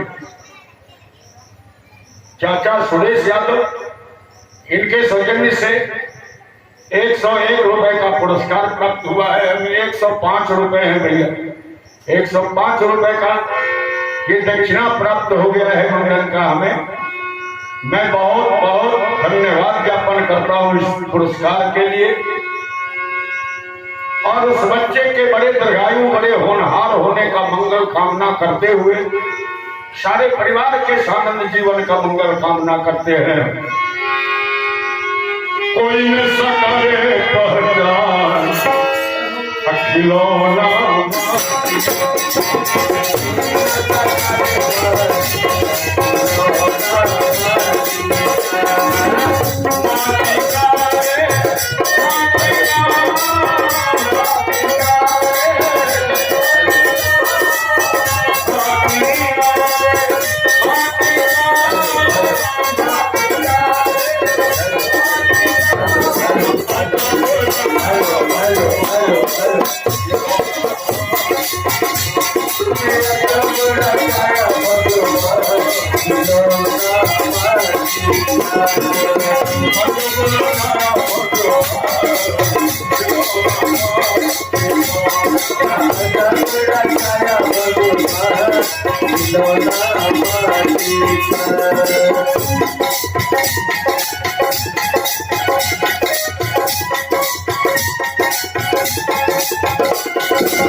तो कहानी सुना रहा हूं मैं कि पाठशाला में दोनों भाई शिक्षा ग्रहण करने लगे। तो ध्रुव को तो माँ का भी शिक्षा प्राप्त हो कुटिया में, मैया भी शिक्षा देती है बेटे। पाठशाला में सभी का सम्मान करना, सभी सहपाठी होंगे तुम्हारे। किसी से कोई भूल भी हो तो तू क्षमा कर देना उन्हें। किसी से लड़ना झगड़ना नहीं, किसी को अपने से नाराज मत होने देना बेटा। सभी से बड़े घुल मिल के रहना पाठशाला में। गुरुदेव का सम्मान करना शिक्षा देती है अपने बच्चे को। तो बड़े सज्जन, बड़े सुपात्र हैं गुरु। पाठशाला में अपने पढ़ाई से मतलब रखने वाले। अगर टिफिन भी हो तो बच्चे सब यत्र तत्र खेलने निकलते हैं, लेकिन ध्रुव अपने स्थान पर ही बैठे अपने अध्ययन में लगे रहे। लेकिन उत्तम तो है राजकुमार, राजा के पुत्र, इन्हें तो उछल कूद चहलकदमी करना स्वभाव है। अब उत्तम ने जो अपने से 6 महीना बड़ा नाम लिखा देखा ध्रुव का, तो ध्रुव को भैया कह के ही बुलाना आरंभ किए थे उत्तम। बड़े आकर्षित होने लगे ध्रुव से, बार बार निकटता चाहते हैं ध्रुव से उत्तम। भैया जरा ये बताना, भैया जरा ये दिखलाना, भैया जरा ये करना, भैया जरा वो करना, भैया भैया कह के पागल करते रहते हैं। ध्रुव अपने आप को बड़े धैर्य से रोकते हैं, लेकिन कब तक रोकते? कहा न खून खून से अलग नहीं रह सकता। ध्रुव भी आकर्षित हो गए उत्तम के तरफ। अब दोनों भाई में गहरी मित्रता जमने लगी पाठशाला में। एक के बिना दूसरे को चैन नहीं, ये हाल हो गया दोनों भाई का। अब बार बार जो ध्रुव के निकट दौड़ दौड़ के उत्तम जाने लगे ना, तो पाठशाला के गुरुजी ने आदेश दे दिया कि उत्तम तो भी ध्रुव के साथ ही बैठा करो, लेकिन पाठशाला में इतना दौड़ धूप मत बता दो कि दूसरे बच्चे को भी शिक्षा ग्रहण करने में कठिनाई हो। उत्तम तो ऐसा चाह ही रहे थे। अब एक साथ बैठना, एक साथ पढ़ना, एक साथ छुट्टी होके पाठशाला से प्रस्थान करना, आधे रास्ते से दोनों का रास्ता अलग होता था। ध्रुव जंगल के तरफ, उत्तम महल के तरफ। कल फिर पाठशाला आना है तो पहले अगर ध्रुव यहाँ आ जाए तो उत्तम के लिए प्रतीक्षा करते थे, और कहीं उत्तम आ गए तो ध्रुव के लिए प्रतीक्षा करते थे। फिर उस दो रास्ते से दोनों भाई एक साथ होकर पाठशाला पहुंचे। गहरी मित्रता हो गई। 2 वर्ष तक पढ़ाई चला दोनों भाई का। अब ध्रुव हुए 5.5 वर्ष के और उत्तम हुए 5 वर्ष के। यही का ये कहानी है कि उत्तम को एक बात बड़ा खटकने लगा मन में। उत्तम देखते कि मैं रोज रोज नया नया वस्त्र पहन के पढ़ने आता हूँ पाठशाला, और भैया को जब से देखा है ये एक ही वस्त्र पहन के आते हैं पाठशाला। मैं इनसे पूछ भी नहीं सकता, इतने स्वाभिमानी है कि अगर मैं पूछ लूं तो इन्हें होगा कि मेरे गरीबी का हंसी उड़ा रहा है। ये अपने राजकुमार होने का प्रमाण दे रहा है, कहीं नाराज होकर दोस्ती न तोड़ डाले हमसे, इसलिए मैं पूछ भी तो नहीं सकता।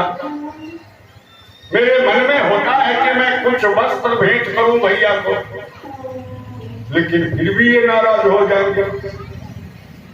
क्या करूं? कोई रास्ता मिले। एक दिन मन में आ गया कि एक रास्ता है, अगर किसी तरह भैया को बुला के अपने घर ले जाऊं और पिताजी से आज्ञा दिलवा दूं, तब तो इन्हें वस्त्र भेंट लेना होगा। पिताजी के वचन का तो उल्लंघन नहीं कर सकेंगे। यही एक रास्ता है। बस एक दिन प्रस्ताव रख दिया ध्रुव के सामने। कहा क्यों भैया, मैं अपने घर में कई बार आपका चर्चा कर दिया कि पाठशाला में एक हमारे भैया हैं, वो बहुत प्यार करते हैं हमसे।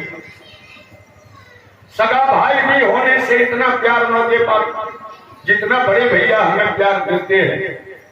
पिताजी ने कहा है कि एक बार उस भैया को हमसे भी मिला के देखो, मैं भी देखूं कैसा तेरा मित्र है। भैया पिताजी को बच्चों से बड़ा प्यार है, बच्चों से बड़ा प्यार करते हैं। एक दिन मेरे घर चल के मेरे पिताजी से मिल लीजिए ना। अब ध्रुव तो बेचारे बड़े धर्म संकट में पड़ गए कि मैया कहती है कि राज दरबार का नाम सुनना, देखने का कभी प्रयत्न नहीं करना। राज दरबार वाले मिल जाए तो उनसे दूर रहने की कोशिश करना। माँ के वचन का उल्लंघन करके मैं राजकुमार से दोस्ती कर रखा हूं। माँ को अगर मालूम हो तो कितना दुखी हो जाएगी इस बात के लिए। वो मुझे दंड भी दे सकती है। अब ये दूसरा अपराध करने के लिए कह रहा है, कहता कि मेरे घर चलो। इनकार कर दूंगा तो नन्हा सा दिल इसका टूट जाएगा, दुखी हो जाएगा ये। और नहीं इनकार करो तो ये दोबारे अपराध भी नहीं हो सकता हमसे कि दोबारे माँ के वचन का उल्लंघन कर बैठूं मैं। तो ध्रुव इनकार तो नहीं करते, कुछ कह के टाल देते हैं उत्तम को। ठीक है मेरे भाई, तेरा इच्छा है तो किसी दिन चलूंगा, याद करके जाऊंगा। माँ को एक दिन पहले बता दूंगा कि कल थोड़ा विलंब से लौटेंगे हम, तब चलेंगे तुम्हारे घर। अब नित्य उत्तम का प्रार्थना करना और ध्रुव को कोई न कोई बात कह के बहला देना, टाल देना उत्तम का ये तो परंपरा हो गया दोनों भाई का। महीनों बीत गया, अब उत्तम भी तो राजा के बेटा है, राजकुमार है, इतने बड़े राज्य के उत्तराधिकारी है, ये समझ गए कि भैया हमें टाल रहे हैं, ये साथ जाना नहीं चाहते।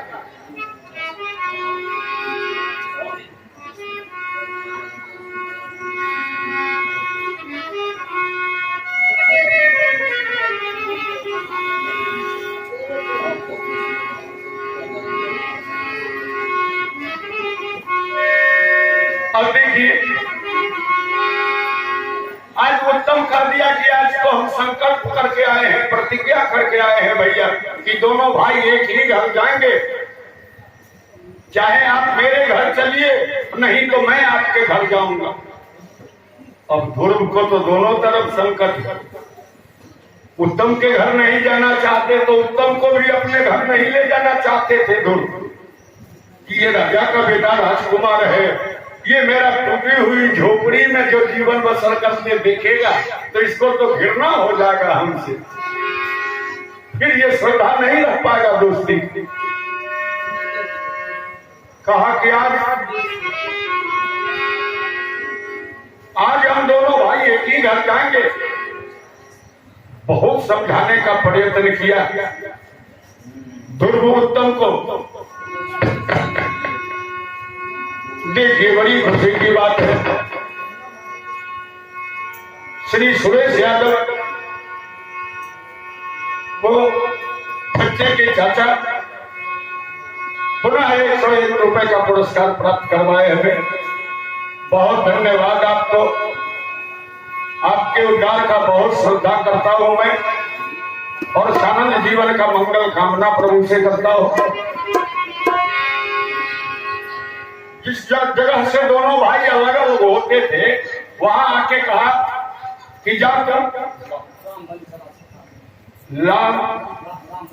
राम बलि सदा शेखा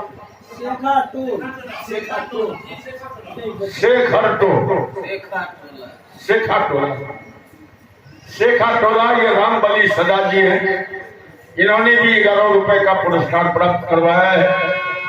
बड़ी श्रद्धा का सम्मान करता हूँ, बड़ी उद्गार हुआ इनके हृदय में। प्रभु बहुत आनंद रखे इन्हें भी, ये मंगल कामना है मेरे ओर से। अब जैसे ही ध्रुव कहा कि आज भर के लिए छोड़ दो उत्तम, कल जरूर चलूंगा, आज ही जाके मां से कह दूंगा मैं। कह के जब जंगल के तरफ बढ़े तो उत्तम भी पीछे पीछे चलने लगे। ध्रुव पीछे मुड़ के देखा तो देखा कि ध्रुव उत्तम पीछे आ रहा है, खड़े हो गए। कहा कि भाई क्यों हट कर रहा है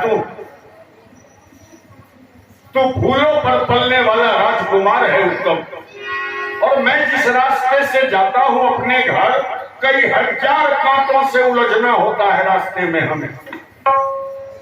अगर एक भी कांटा लग गया तेरे बदन में कितने कष्ट में पड़ जाओगे तुम, और तुम्हें कष्ट हुआ तो उससे दूना कष्ट हमें हो जाएगा। बस एक दिन के लिए और भी मोहलत दे देना भाई। कहा नहीं भैया, मेरा तो संकल्प है कि आज दोनों भाई एक ही घर जाएंगे। ध्रुव देखा कि आज ये मानने वाला नहीं है। कहा तो मेरा भी एक बात मानोगे? कहा आपके बात का कभी अवहेलना किया है मैंने? कहा तो मैं चलता हूं तुम्हारे साथ। उत्तम, मैं तुम्हें फाटक तक पहुंचा देता हूं, तेरा प्रतिज्ञा पूरा हो जाएगा। तू फाटक के अंदर हो लेना और मैं वहीं से वापस हो जाऊंगा। उत्तम कहा चलिए ना भैया, फाटक तक का आज्ञा दिए तो फाटक तक तो पहले चलिए, वहां दोनों भाई फिर फैसला कर लेंगे। फाटक पर पहुंचे। अब जैसे ही पहुंचने वाले हैं कि उत्तम पहले से ध्रुव के हाथ का एक उंगली जकड़ के पकड़ लिया। ध्रुव देखा कि उंगली क्यों पकड़ रहा है, अब तो मेरे लौटने का मंजिल आ रहा है। ध्रुव अभी बोलना ही चाह रहे थे कि फाटक आ गया, तू अंदर जा, मैं लौटूं। बोलने के पहले ऐसा झटका दिया ना उत्तम ध्रुव को, उंगली कस के पकड़े थे ही दौड़ाते हुए फाटक के अंदर में प्रवेश करवा दिया। और फाटक के अंदर जाते ही द्वारपाल से कहा कि सिपाही, कुछ मिनट के लिए भैया को तुम्हारे हवाले कर रहा हूं, ध्यान रखना, ये लौट के भागना चाहेंगे, इनको जाने मत देना। मैं जरा पिताजी से मिलके आके इनको ले जाता हूं। अगर मेरे आने से पहले ये चले गए सिपाही तो कल बाल बच्चे सहित तुम फांसी पर लटक जाओगे, ध्यान रखना इस बात का। कह के उत्तम दौड़ के चले गए अपने पिता के गोद में सिंहासन पर। और ध्रुव कहते कि बाबूजी जाने दीजिए हमें, उत्तम बच्चा है, जो मन में आता है बोल लेता है, आपका कुछ नहीं करेगा। मेरी माँ बड़ी व्याकुल होगी, बड़ा विलंब हो गया अगर जाने में हमें। सिपाही कहा कि हमारा प्राण इतना सस्ता है, सुना नहीं राजकुमार कहा बाल बच्चे सहित फांसी पर लटकना हो। और उत्तम तो जाके पिता के गोद में बैठ के कहा कि पिताजी, मैं कई बार चर्चा किया ना अपने एक सहपाठी का, एक हमसे बड़े सहपाठी है जिन्हें भैया कह के बुलाता हूं मैं, और वो भी बड़े भाई का प्यार देते हैं हमें, बहुत प्यार करते हैं हमको। आज मैं उन्हें आपसे मिलाने लाया हूं पिताजी। और मैं नित्य देखता हूं भैया एक ही वस्त्र पहन के पाठशाला पढ़ने आते हो। मेरा इच्छा है कि मैं कुछ वस्त्र भैया को भेंट करूं। मैंने कभी अपना इच्छा प्रकट नहीं किया, क्योंकि वो बड़े स्वाभिमानी हैं। अगर मैं कहूंगा तो वो हमसे दोस्ती तोड़ लेंगे कि मेरे गरीबी का हंसी उड़ा रहा है ये। आप अगर आज्ञा दे देंगे तो उन्हें कुछ वस्त्र भेंट लेना होगा। आप आज्ञा दे सकते हैं पिताजी? उत्तानपाद चौक के ऐसा कौन बच्चा है? मेरा बेटा खुद ही राजकुमार है, इतने बड़े राज्य का उत्तराधिकारी, और ये दूसरे बच्चे पर इतना आकर्षित क्यों हो रहा है? कहाँ है तेरा भैया? कहा वो सामने देखिए ना, द्वारपाल के पास खड़ा करके आया, आपसे आज्ञा लेने। नजर उठा के जो देखा उत्तानपाद ने, ध्रुव के मुख पर नजर पड़ना कि सिंहासन हिल गया था। उत्तानपाद का उत्सव है। हे भगवान, ये तो अपूर्व सुंदर बालक है।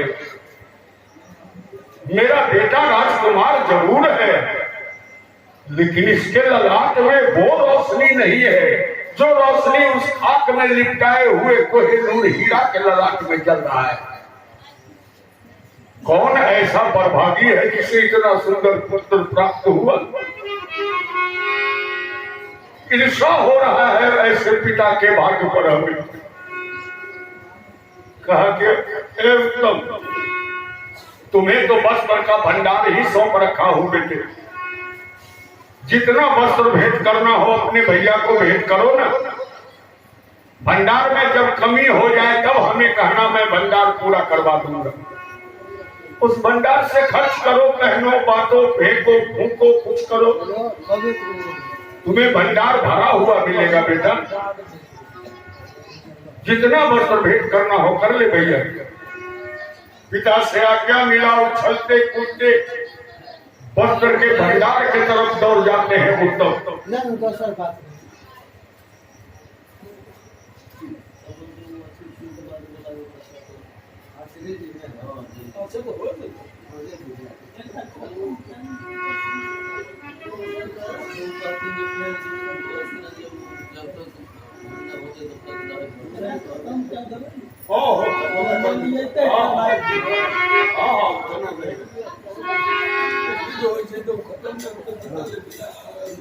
नहीं रेडियो है एकदम परेशानी नहीं। सारा सब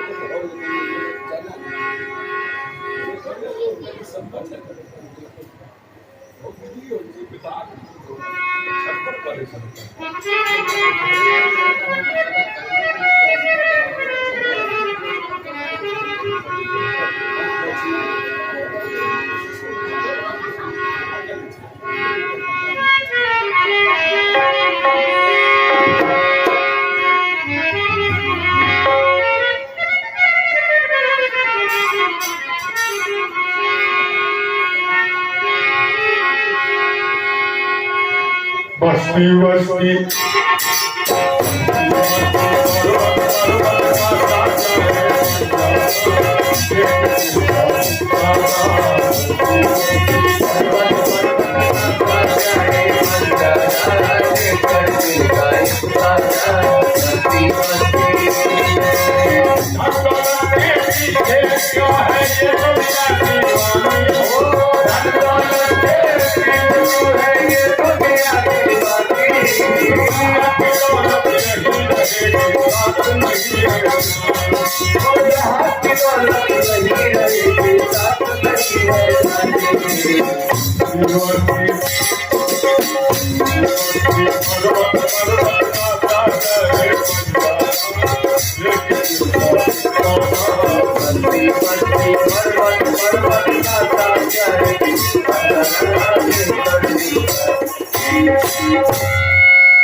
तो विषयांतर भी नहीं होना है। मैं निवेदन कर रहा हूं कि उत्तम तो दौड़ गए वस्त्र लाने और उत्तान पाठ कहते कि ओ सिपाही क्यों उस बच्चे को रोक के रखे हो, आने दो ना मेरे पास। आ बेटे मेरे पास आ। अब ध्रुव का तो हृदय डोलने लगा। मैया कह रही थी कि राज दरबार में मत प्रवेश करना, अब कुछ न कुछ सजा मिलेगा हमें। राजा का बुलावा हो रहा है। आगे बढ़े। उत्तम पद कहते कि डर रहा है तू।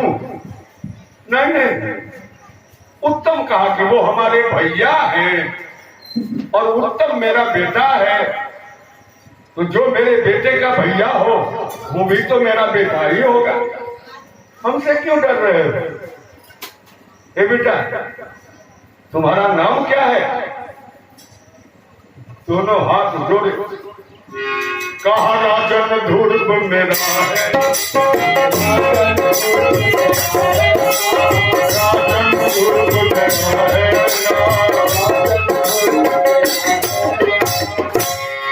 लोग हमें ध्रुव कह के बुलाते हैं। राजन मेरा नाम ध्रुव है। कहा अति सुंदर। ध्रुव का मतलब तारा होता है बेटे, और उस तारे से भी ज्यादा खूबसूरत है तू। बड़े विद्वानों ने तेरा नाम रखा होगा। अच्छा बेटा तेरा नाम ध्रुव है, जरा उस भाग्यवान का पिता का भी नाम बताओगे जिसे तुम्हारे जैसा पुत्र पाने का सौभाग्य मिला है? बड़ा ईर्ष्या हो रहा है हमें उसके भाग्य पर। कैसा खुशनसीब होगा जो तुम्हारे जैसा पुत्र प्राप्त किया उसने। अब ध्रुव का तो नारिये कटने लगा, ये तो बड़ा जुलूम होगा। माँ हमको आज तक बताई कहाँ कि हमको भी कोई पिता है और उनका भी कुछ नाम होना चाहिए। अब मैं क्या करूं, क्या बताऊं इन्हें? कहा बेटा मैं तेरे पिता का नाम पूछा। कहा जानत नहीं पिता का नाम, जानत नहीं पिता का नाम। बेटे भाग्यवान तो वो था, तुम्हारे जैसा पुत्र पाया, लेकिन भाग्य इतना नहीं साथ दिया कि वो तेरा मुख भी देख पाता। तेरे जन्म लेने के पहले वो इस संसार को छोड़ दिया होगा। तुम्हारी माँ नाम बताने की आवश्यकता नहीं समझी होगी। तब तक एक शंका समा गया था उत्तान पाद के दिल में। गौर कीजिए, शंका समा गया। हे भगवान, इतना सुंदर बच्चा और पिता का नाम नहीं जानता है, कहीं ये सुनीति का तो बेटा नहीं हो जा सकता? ऐसा भी संभव है क्या? कहा कि बेटा माँ का नाम नहीं जानते। माँ है? कहा माँ तो है, माँ ही तो बड़े लाड़ प्यार से पाल रही है हमें। कहा तो माँ का नाम जानता हो बेटे? कहा हमारे माँ का बहुत नाम है राजा, बहुत नाम है। कुछ नाम भी बता सकते हो? क्यों नहीं बताऊंगा। कहा कोई कहे राजरानी,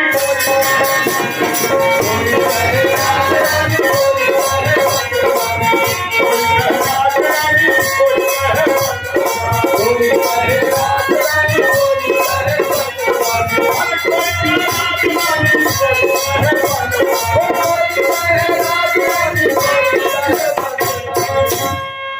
राज रानी और वन रानी, ये कौन सा नाम सुना रहा है तू? क्या ये सब मेरे माँ का नाम है? अब तो इनके शंका का 12 आना पुष्टि हो चुका था। बोलिए भक्तवत्सल भगवान की कि कोई कहे राज रानी और कोई कहे वन रानी। कहा कि बेटा और कोई नाम जानते हो? दूर कहा एक नाम और मालूम है। कहा तो जरा वो भी बता दो। कहा कोई कहे राज रानी और कोई कहे वन रानी, कोई कहे रानी तो कोई कहे रानी तो कोई कहे रानी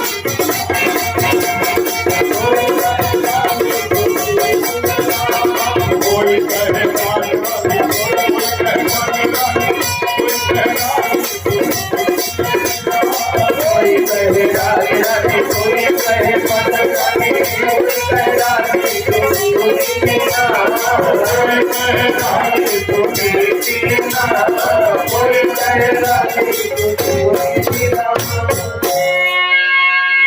के मुख से निकल जब गया सुनीति नाम। एक बार सिंहासन से कुछ कूदिए न गए उत्तान पर, कूद गए सिंहासन से और ध्रुव को उठा के तुरंत छाती से साथ लिया। ए बेटे, मैं पहले ही समझ चुका था कि सुनीति को छोड़ के दूसरे के पास ऐसा सौभाग्य नहीं जो तुम्हारे जैसा पुत्र प्राप्त कर सके। और अगर सुनीति का तू बेटा है ना, तो भाग्यहीन तेरा पिता भी मैं ही हूं बेटे। सुनीति मेरी ही अर्धांगिनी है। ये मेरे भाग्य का दोष है कि तुम बेटे जंगल में जीवन बसर कर रहे हो, लेकिन आज मिल गए ना तू। अब इस छाती से अलग कभी नहीं होने दूंगा तुम्हें, हृदय से लगा के रखूंगा। और मैं तेरे माँ को भी बुलावा भेज दूंगा, उन्हें भी महल में बुला लूंगा। मैं वचन देता हूं तुम्हें। अब हल्ला हुआ दरबार में कि ये बड़ी राजमाता सुनीति का बेटा है। अब तो राजा के गोद से मंत्री अपने गोद में छीन लिया, मंत्री से खजांची छीन लिया, दरबारी कर्मचारी इतने गोद करने लगे कि ध्रुव तो हक्का बक्का 5.5 बरस के मासूम बालक बेचारे। उधर जाके एक दासी ने छोटी रानी सुरुचि के कान में गरम शीशा उड़े लिए दिया। कहा कि आप यहाँ चुपचाप बैठिए, महल में जाके नहीं देखी राज दरबार में कैसा तूफान उठा हुआ है इस समय। क्या बात है दासी, कौन सा तूफान उठा है? कहा आपके पति शिकार के बहाने छुप छुप के जंगल में जाके बड़ी राजमाता से मिला करते थे, जिसका ठोस प्रमाण आपके बेटे से 6 महीना बड़ा बेटा अभी उनके गोद में खेल रहा है सिंहासन पर। सोच लीजिए, रानी भी वो बड़ी है और पुत्र भी आपके पुत्र से बड़ा है। पहला अधिकार उसी का बनता है। अब तो नागन के तरह फुफकार दिया ना सुरुचि ने। ऐसा कभी नहीं होने दूंगी मैं। वो गोद मेरे बेटे उत्तम के लिए सुरक्षित है, कोई दूसरा उसमें अधिकार नहीं प्राप्त कर सकता। दूसरे अधिकार प्राप्त करने वाले को मैं जीवित नहीं रहने दूंगा। तेजी से उठ के चल दिया रंग महल से। रास्ते में घोड़सार था, छू के देखी जो कड़ा कोरा हाथ में महसूस हुआ, वो कोरा भी हाथ में ले ली और पहुंच गई राज दरबार में। अभी सबसे वापस छीन के अपने गोद में लेके सिंहासन पर उत्तानपाद बैठे ही थे, पीछे से सुरुचि आके सोचने का मौका नहीं दिया। ऐसा ध्रुव का बाल पकड़ के झटका दे दिया ना कि ऊपर सिंहासन से सीधे पक्के जमीन पर गिर जाते हैं।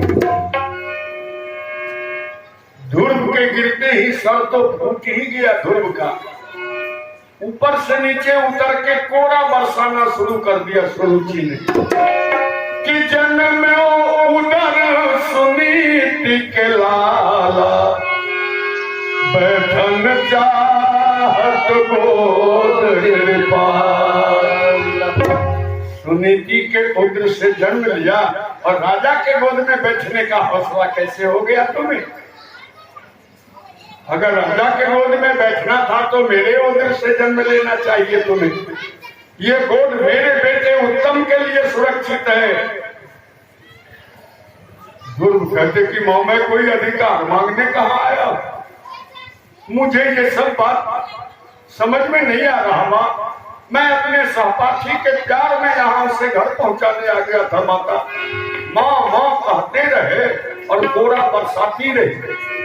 जब कोड़ा चलाने से दोनों हाथ थक गया, रोए रोए में कोड़ा मार ही दिया सुरुचि ने, तब बांह पकड़ के खींचते हुए ले गई और फाटक के बाहर फेंक दिया दोनों। अरे भूज गई तब वो बाहर अरोबत धूल चल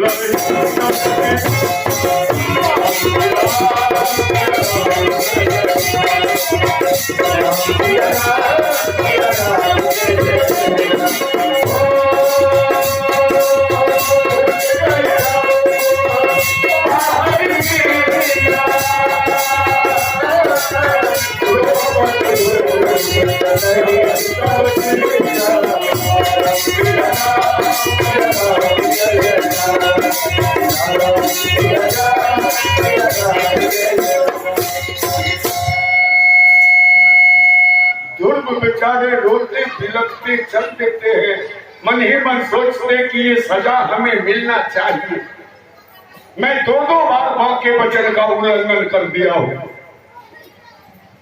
माँ के वचन उल्लंघन करने वाले को सजा मिलना ही चाहिए, लेकिन सजा मिला तो मिला, एक बहुत बड़ा रहस्य से पर्दा तो उठ गया। माँ आज तक बताई क्यों नहीं कि हमारे पिता कौन है? उत्तान पाद कहते कि मैं तेरा पिता हूं। अगर हम राजा के बेटा हैं तो हम जंगल में क्यों जी रहे हैं, महल में क्यों नहीं हैं? और नहीं तो फिर मेरे पिता तो कोई हो सकते हैं ना।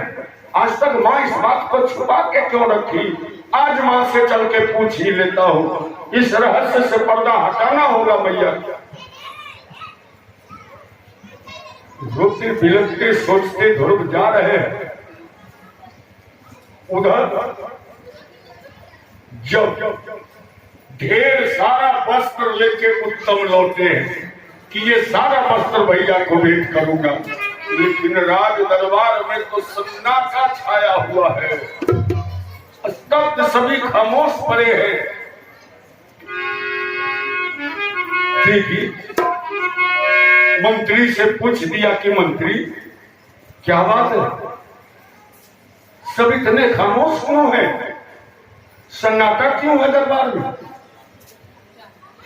मैं अपने एक सहपाठी को लाया था मंत्री।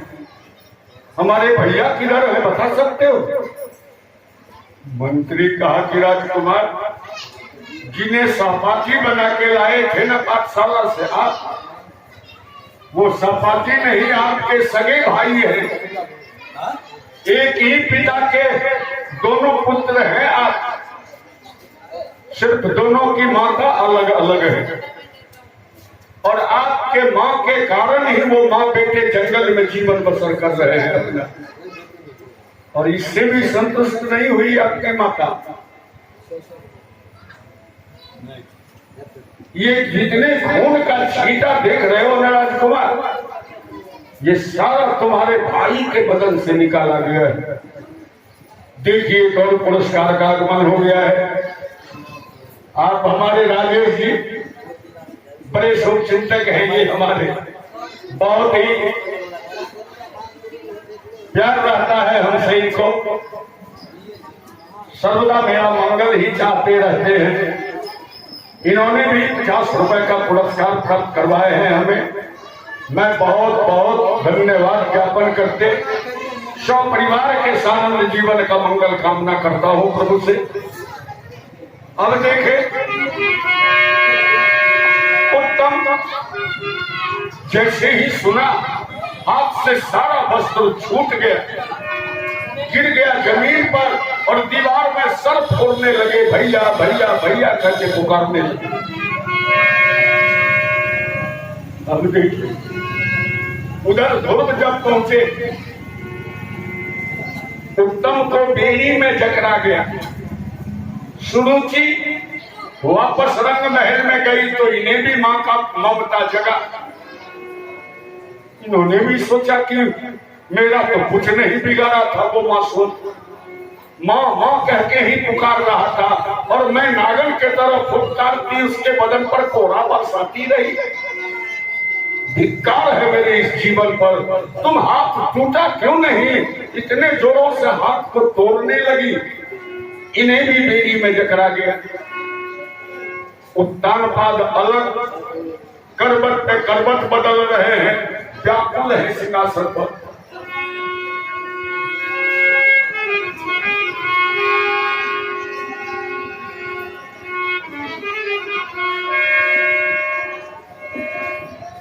ध्रुव जब घर पहुंचे, दूर से ही ध्रुव का जो हाल देख लिया सुनीति ने, बड़ी व्याकुल हो गई और कहती कि बेटा ये हाल कौन कर दिया तुम्हें?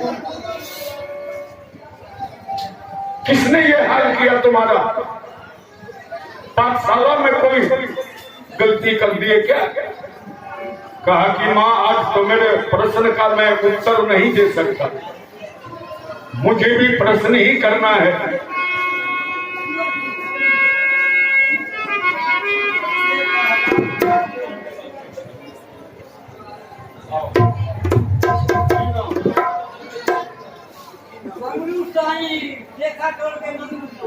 मंगरू सन शेखा टोल, मंगरू सैनी की शेखा टोल के सौजन्य से भी 50 रुपए का पुरस्कार प्राप्त हुआ है।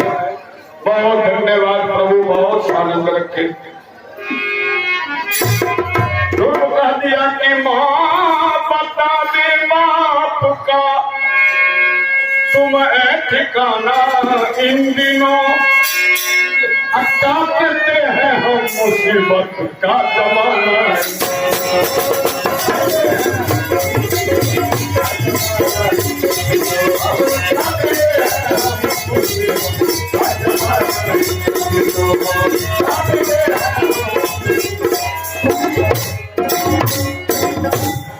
अब थोड़ा देर विराम दे देते हैं, इनके इस कार्यक्रम को संपन्न होने देते, फिर बचा हुआ कहानी